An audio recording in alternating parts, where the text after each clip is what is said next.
Saya akan melakukan apa saja demi keselamatan anak saya, Dok.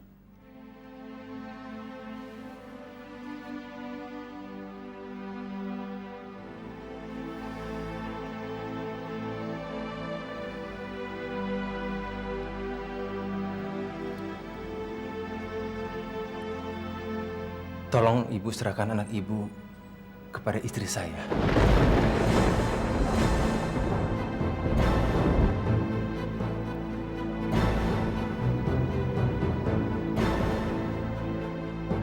Saya mohon, ibu tidak berprasangka buruk dulu. Dokter mau ngambil anak saya, terus dokter bilang saya nggak boleh punya prasangka buruk. Tenang, Bu, tenang. Gimana saya bisa tenang, dokter, mendengar permintaan dokter? Ibu punya waktu untuk mendengarkan masalah yang dihadapi istri saya. Ya, kira-kira saya sudah tahu kok. Kalau ibu mengira istri saya mandul, pikiran ibu meleset sama sekali. Memang kami terlambat punya anak. Memang begitulah rencana Tuhan pada kami. Kami sama-sama sibuk mengejar karir. Hingga pulang ke rumah, kami sudah capek. Akhirnya istri saya berhenti bekerja. Dan saya mengurangi aktivitas saya. Akhirnya istri saya hamil. Kami luar biasa bahagia. Pembicaraan istri saya selalu berkisar tentang kehamilannya dan anak yang dikandungnya.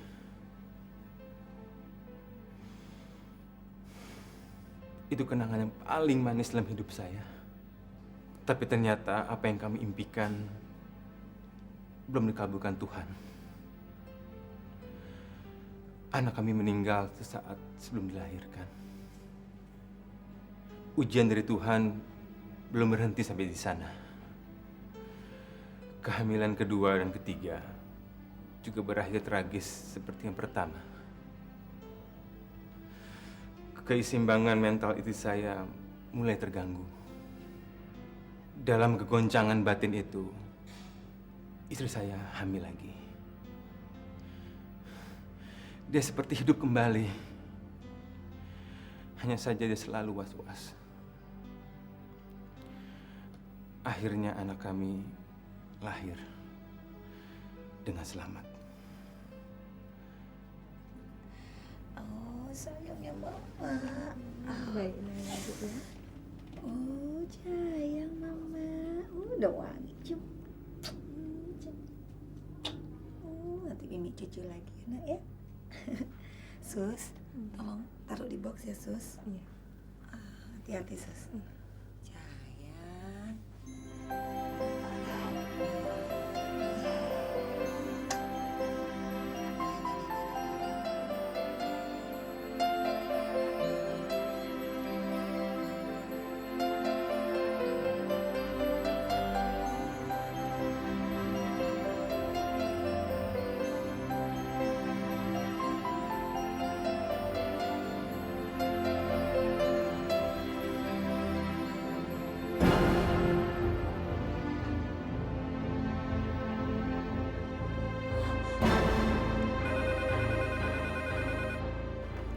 Iya.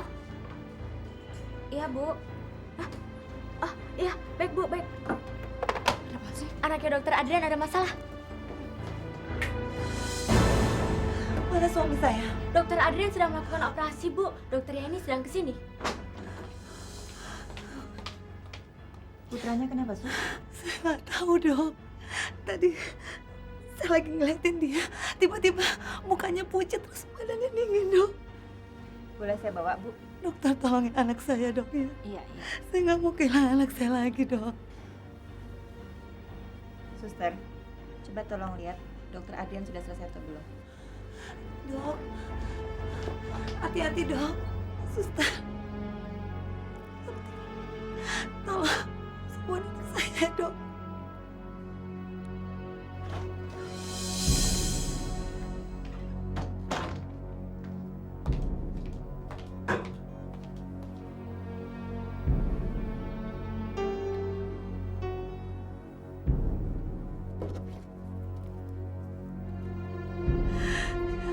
Jangan ambil anak saya lagi.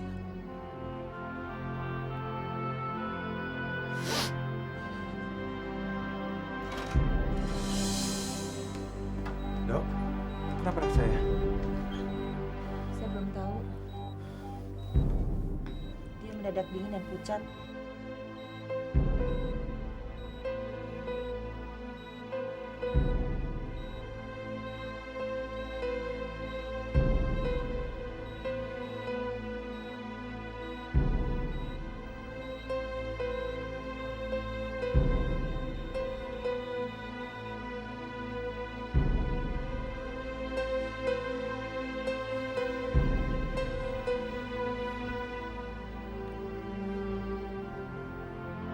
Kenapa, Dok?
Mas, kenapa Tuhan mengambil semua anak kita, Mas?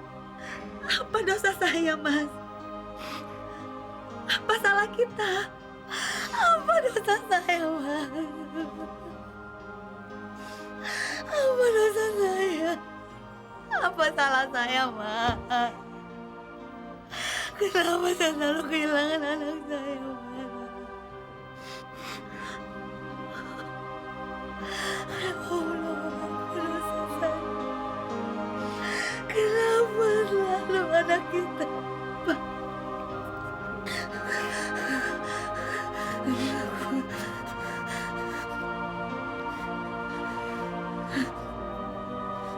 Santi.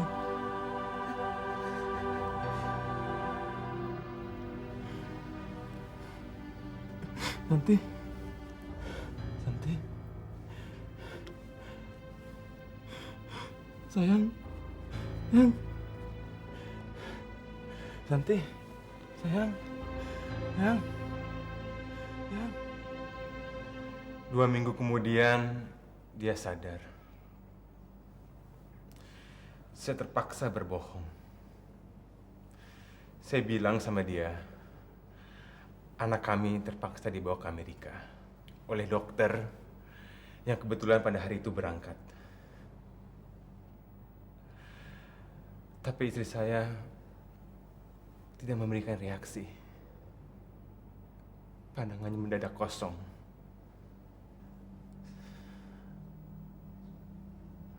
Sejak itu, dia tidak bicara sepatah pun. Dia mirip mayat hidup. Pimpinan rumah sakit memberikan kebijaksanaan untuk mengizinkan dia tinggal di sini. Di rumah sakit ini untuk memulihkan kondisinya. 2 tahun berjalan tanpa ada perubahan. Saya hanya berdoa kepada Tuhan, memohon keajaiban. Begitu dia melihat anak ibu, akhirnya keajaiban yang saya harapkan terjadi.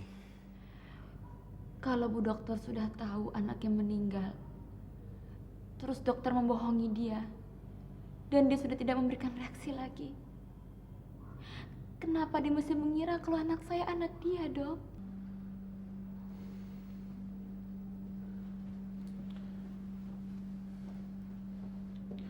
Mungkin apa yang dia dengar langsung masuk ke alam bawah sadarnya. Sementara alam sadarnya sendiri masih kosong. Tapi kenapa harus anak saya, dokter? Saya sendiri juga nggak mengerti, Bu. Padahal di sini banyak pasien yang bawa anaknya juga. Anak ibu telah mengembalikan kehidupan ke dalam diri istri saya. Saya akan sangat berterima kasih kepada ibu kalau mau meminjamkan anak ibu untuk beberapa waktu saja kepada istri saya. Itu satu-satunya cara untuk memulihkan istri saya dari kegoncangan jiwanya. Saya nggak akan pernah berpisah dengan anak saya, dokter. Saya tidak akan memisahkan ibu dari anak ibu. Ibu bisa ikut kami pura-pura menjadi baby sister sampai istri saya sembuh. Saya tidak berniat memeras. Saya juga tidak ingin tawar-menawar. Saya hanya minta kita bisa saling tolong-menolong. Saya berjanji akan merawat anak ibu dan membiayainya sampai dia kembali sehat. Saya tidak akan memaksa ibu. Ibu punya waktu untuk berpikir.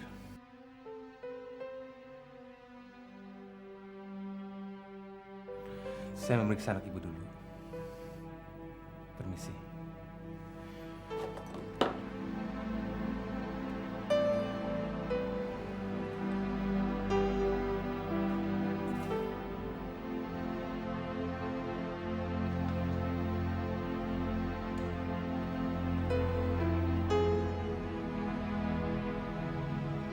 Ya Allah, ya Tuhan, berikanlah hamba petunjuk-Mu, ya Allah.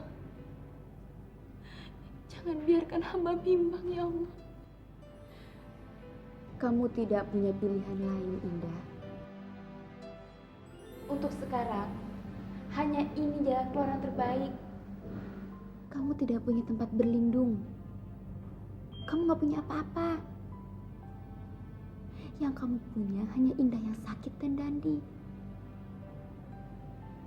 Tapi kalau kamu terima tawaran Dokter Adrian, setidak-tidaknya kamu punya tempat untuk berlindung. Indah tetap bisa terawat dengan baik, dan kamu juga bisa tetap bersama Dandi.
Terima kasih.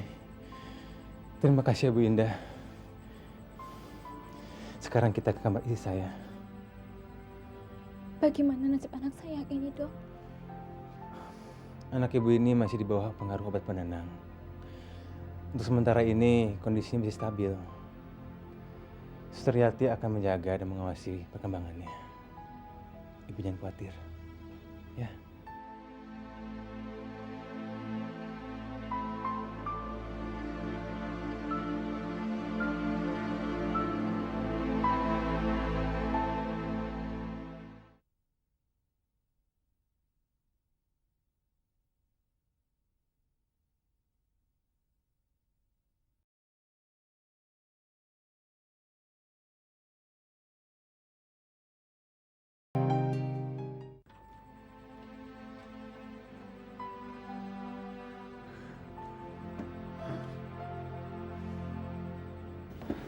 Tenang sayang, tenang ya. Tenang sayang. Anak kita udah makan, makanya saya bawa lagi ke sini. Ini Sus Indah yang mengurus anak kita dari Amerika hingga pulang ke sini.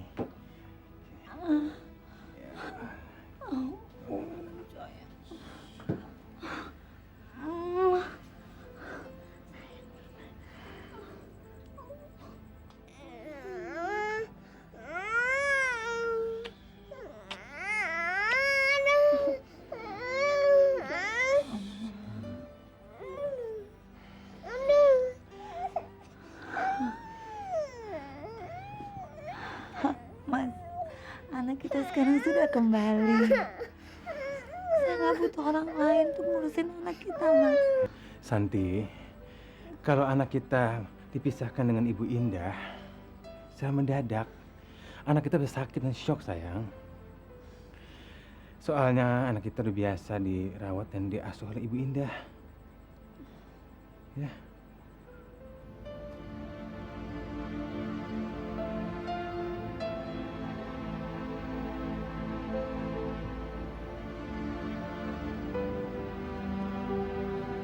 Kamu udah sholat apa belum? Belum. Sholat dulu deh, biar saya yang nanggil. Tolong dijaga ya pasien ini. Kondisinya masih stabil. Tapi menurut dokter, penyakitnya bisa mendadak kumat, terutama apabila emosinya lagi tertekan. Oh iya, saya mengerti. Makasih ya. Iya. Suster, Iya sayang. saya mana? Kenapa papa saya, suster?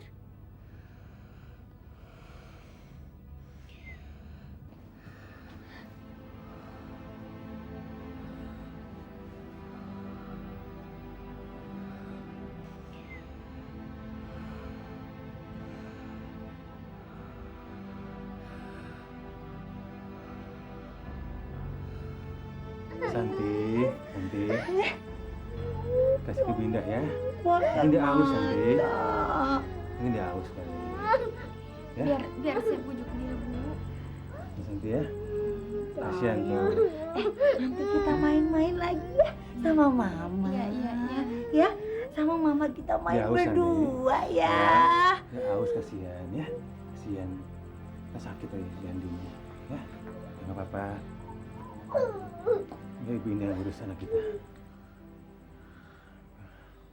Mas, Hmm? tapi itu kan anak kita. Jangan lama-lama dong, Mas. Saya kan nggak mau kalau orang itu bisa merampas perhatian dan kasih sayang dari anak kita itu. Tadi kan saya udah bilang, anak kita udah lama dirawat oleh Ibu Indah. Untuk sementara ini kita masih memerlukan jasa Ibu Indah untuk merawat Dandi. Ya sayangnya. Udah. Dokter, nafas anak itu kembali sesak, Dok. Sebentar sayangnya, saya urus pasien dulu.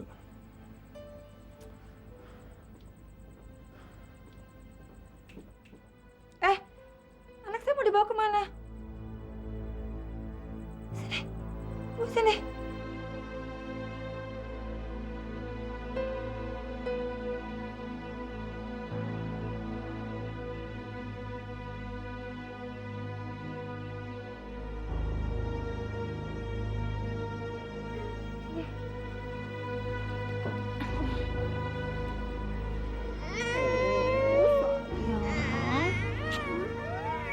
Sama mama lagi kan?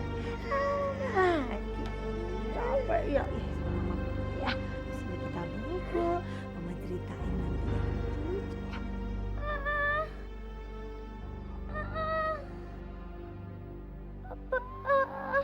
Indah. Indah sayang. Indah. Sayang. Indah. Sayang. Indah. Ya.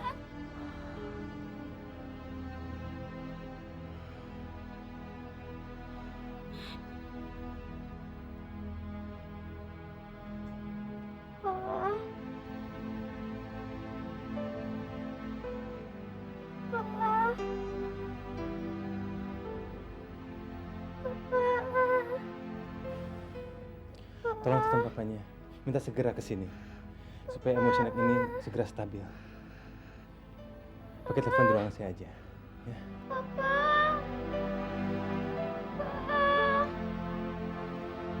Mister, tolong kasih obat penenang. Kamu bantu ya.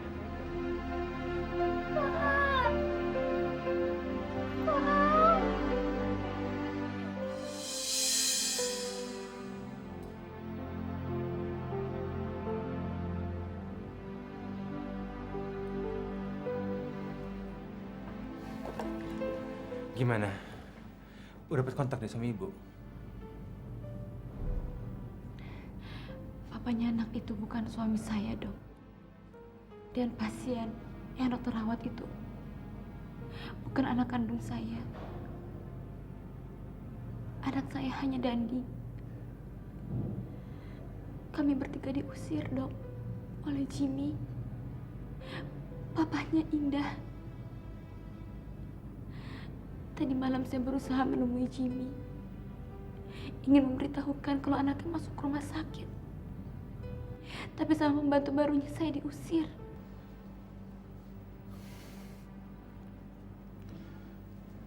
Lalu apa hubungannya ibu sama pria itu? Ceritanya panjang, Dok. Ibu tadi udah menyediakan waktu untuk mendengar cerita dari saya. Anak itu sudah saya kasih obat penenang. Sekarang saya punya waktu untuk mendengar. Tapi sebelum ibu cerita, saya ingin tahu kenapa pria itu sampai tega. Saya sendiri nggak ngerti, Dok. Sepertinya Jimmy kehilangan akal sehat. Sepertinya pikirannya dikuasai iblis.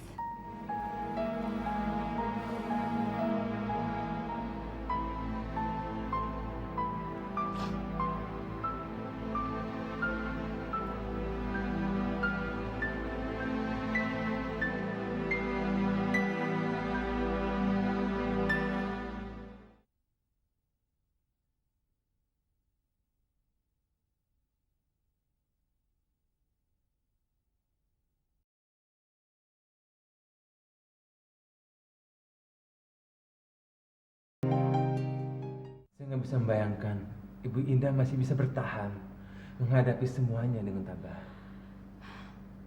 Satu-satunya bisa membuat saya bertahan, dokter, hanya iman saya kepada Tuhan. Tapi hari demi hari iman saya terkikis oleh penderitaan, Dok. Saya takut. Saya takut saya nggak bisa bertahan lagi sampai Tuhan mengubah nasib saya. Ibu sudah memberikan bantuan yang sangat besar untuk pemulihan kondisi istri saya. Saya akan berbuat maksimal untuk membantu ibu keluar dari kemelut hidup ini. Terima kasih, dokter. Terima kasih. Ya. Besok kita akan ke rumah saudara Jimmy. Siapa tahu kalau saya ngomong, pembantunya mau memberikan informasi di mana saudara Jimmy berada.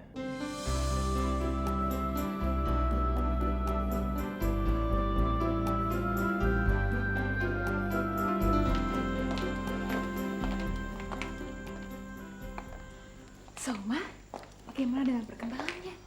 Semuanya beres. Tapi tadi malam, perempuan jalanan itu datang ke sini dan memaksa masuk. Untungnya Lastri menjalankan tugasnya dengan baik. Halo Anita. Hai James.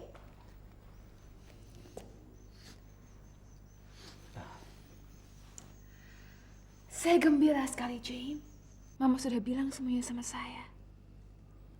Mama bilang, kamu sudah usir perempuan brengsek itu. Dan juga anak kamu yang selalu buat saya jengkel.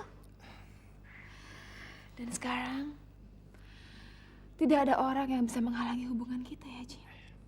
Ya, sayang? So, kapan kita akan menikah?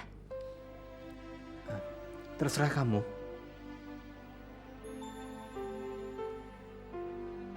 Bagaimana kalau segera? Kalau begitu, biar saya panggil penghulu dulu untuk konfirmasi. Jimmy, Tante rasa sebaiknya kalian menikah di luar kota. Kebetulan Tante punya kenalan di Bogor.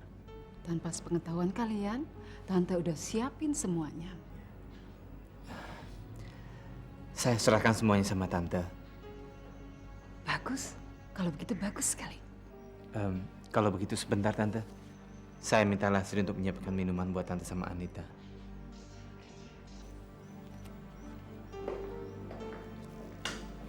So, what do you say? Begini, Ma. Saya rasa James sudah mengusir anaknya dan juga perempuan brengsek itu. Lalu kenapa saya harus menikah di luar kota? Buat apa? Tidak ada gunanya, kan? Sayang, kamu kan tahu sendiri. Setiap kali kita usir perempuan jalanan itu, dia selalu datang lagi ke sini. We have no choice. Dan perempuan jalanan itu nggak bodoh. Dia pasti akan tahu kalau Jimmy itu sikapnya berubah. Jadi, maksud Mama, Indah akan curiga kalau Jimmy kena guna-guna. Ya, dan kalau dia ke sini, dia akan membawa penangkal guna-guna yang Mama pakai. Dan kalau Jimmy sadar, maka semuanya akan berantakan. Rupanya, Mama sudah memikirkan semua kemungkinan ya. Harus begitu, sayang. Makanya kalian harus menikah di luar kota, di mana kalian terbebas dari segala gangguan. Sebelum perempuan jalanan itu merusak semuanya. Tapi bagaimana Mama kalau Indah menghubungi handphonenya Jamie? Bisa aja kan? Gimana itu? Tenang, tenang. Mama udah ganti kartu teleponnya Jimmy dan dia juga nggak tahu nomornya berapa. Jim. Oh iya Tante. Semua persiapan di Bogor sudah beres. Kita harus berangkat sekarang. Kalau begitu, biar saya ganti baju sebentar. Oke. Iya, sayang.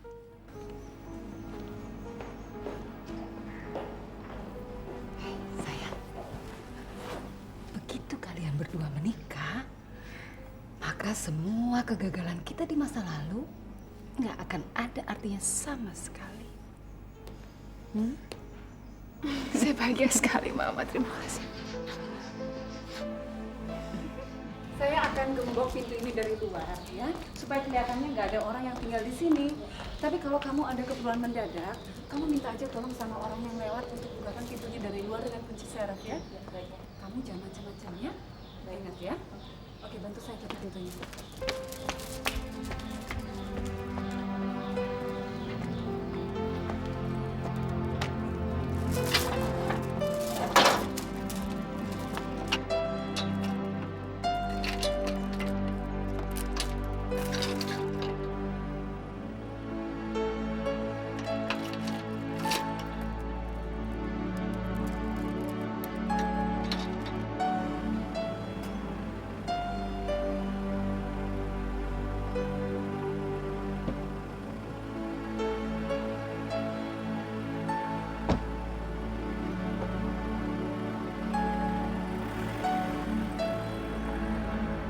Saya terima nikahnya Anita binti almarhum Hermawan dengan mas kawin cincin emas 5 gram dan seperangkat alat sholat tunai.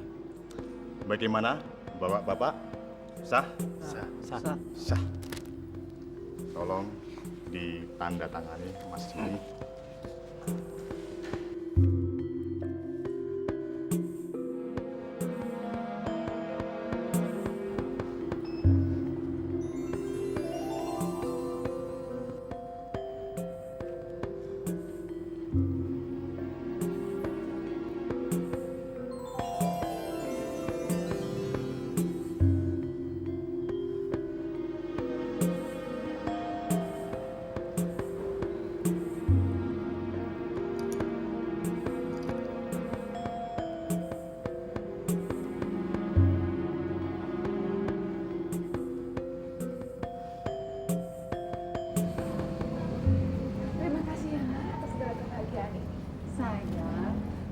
kebahagiaan kamu kan juga kebahagiaan Mama. Sekarang nggak akan ada yang bisa memisahkan kamu dari Jimmy. Jim, antar Tante ke puncak ya. Tante mau nginep di sana. Lagi pula teman Tante sudah lama sekali nunggu. Mam, untuk apa? Saya sama Jim kan sudah pesan kamar di hotel untuk Mama. Ikan Jim ya? Sayang, Mama kan nggak mau ganggu bulan madu kalian.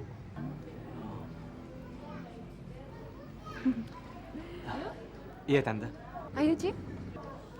Permisi. Permisi, Pak.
Gimana anaknya Indah? Sudah baik kan?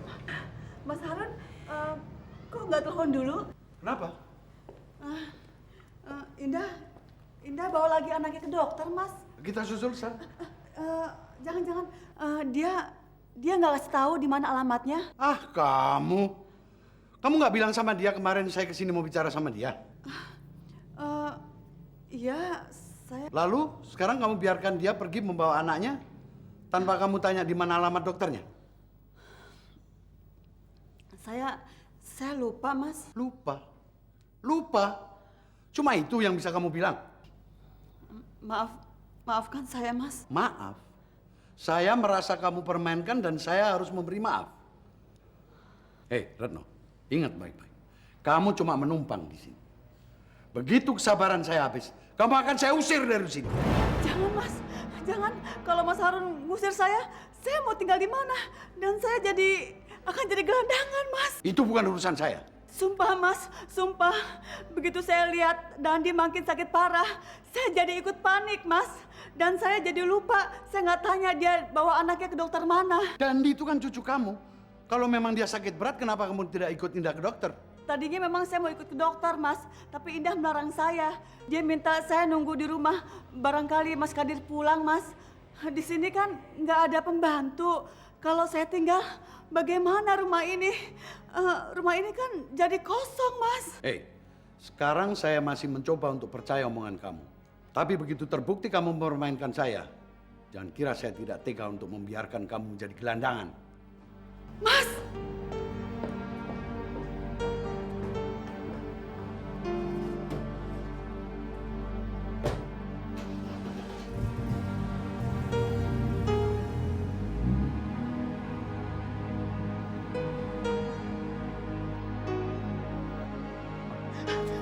Gara-gara ponakan kamu, Harun jadi barang besar sama saya. Begitu Harun datang kemarin, dia lalu pergi. Dan sampai sekarang saya nggak tahu dia di mana. Jadi Indah kesini kemarin? Iya. Ponakan kamu memang selalu bikin masalah. Dia datang ke sini karena dia diusir oleh Jimmy. Ponakan kamu memang nggak tahu diri, Pak. Saya mencoba untuk mengurus dia. Saya menyibukkan masa depan dia. Tapi dia lebih suka memilih jadi perempuan jalanan. Ponakan kamu memang dilahirkan untuk jadi perempuan jalanan, bukan jadi perempuan baik-baik. Cukup! Sekali lagi kamu berkata begitu, ku tampar! Tampar, ya, Pak! Tampar! Tampar!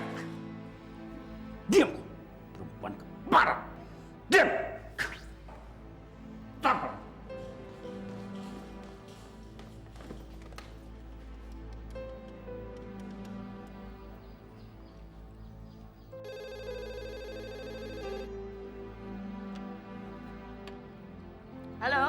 Selamat pagi. Selamat pagi. Bisa bicara dengan Pak Jimmy? Tuan Jimmy nggak ada. Ini siapa?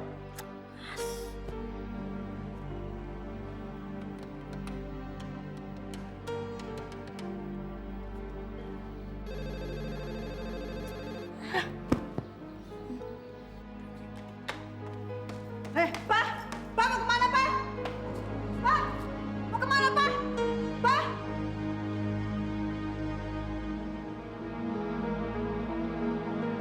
Mampus.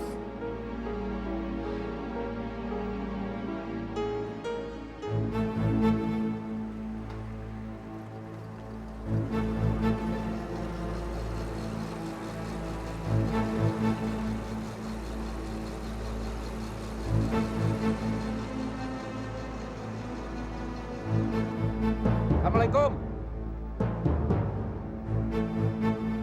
Assalamualaikum.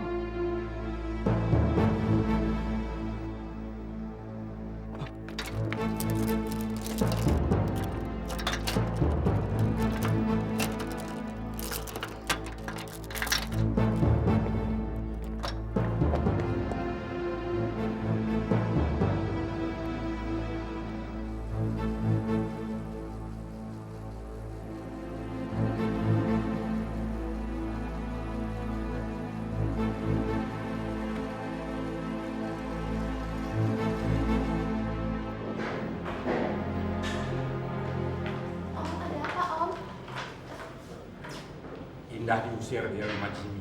Terus dia balik ke rumah Om. Om tidak tahu dia ada di mana, Nona. Om telepon ke rumahnya Jimmy. Diangkat sama perempuan. Kemudian teleponnya dibanting. Terus Om ke rumah Jimmy, tapi rumahnya sudah kosong. Apa yang Om khawatirkan akhirnya terjadi, Nona. Ini pasti kerjaan si Ida sama anak monyetnya yang kayak bule kampung itu, Om. Kalau seandainya saya bisa keluar dari sini, Om, saya akan habisin mereka. Apa yang saya lakukan semua ini untuk Indah, Om. Sekarang sia-sia. Saya mendekam di sini. Kita nggak tahu gimana nasib Indah sama Dandi. Indah tuh orang baik, Om. Dia wanita baik. Tapi kenapa Tuhan selalu memberikan cobaan yang begitu berat buat dia, Om? Om tolong cari dia, jangan biarkan dia sendiri, jangan biarkan dia menderita, Om. Tolong dia, Om. Tenang, Nona. Om akan cari Ida sampai ketemu. Bila perlu Om minta bantuan sama polisi.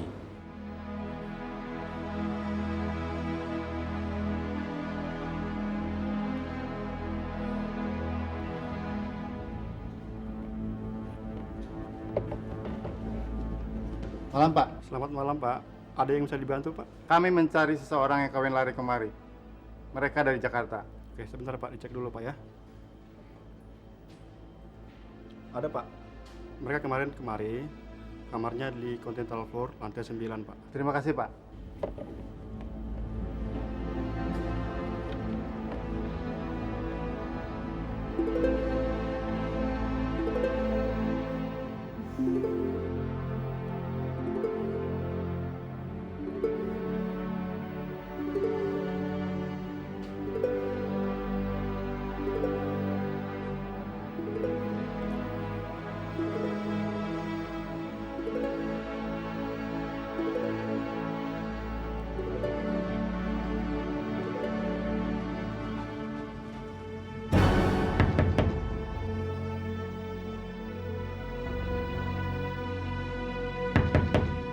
Siapa? Kami di kepolisian.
Thank you.